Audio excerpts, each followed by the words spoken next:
LGRD মন্ত্রণালয়ের অধীনে এইরকম প্রায় 200-র মতন বিল্ডিং ছিল, যেগুলোর কোনো ব্যবহার ছিল না।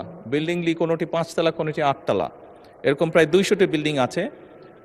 আমরা বর্তমান সরকার কিছুদিন আগে একটি উদ্যোগ গ্রহণ করেছে, এগুলি আমরা স্বাস্থ্য মন্ত্রণালয়ের কাছে হ্যান্ডওভার করার ব্যবস্থা নিয়েছি। এবং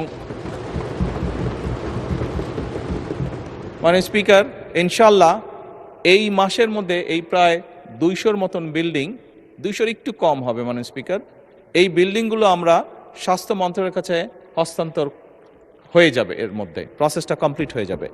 এবং খুব দ্রুতই আগামী 2 থেকে মাস 2-এর ভিতরে এইগুলো এরকম ছোট ছোট মাতৃসদন ক্লিনিক সহ শিশু এবং নারীদের চিকিৎসার জন্য এই বিল্ডিংগুলোকে উপযোগী করে গড়ে তোলা হবে। মাননীয় স্পিকার।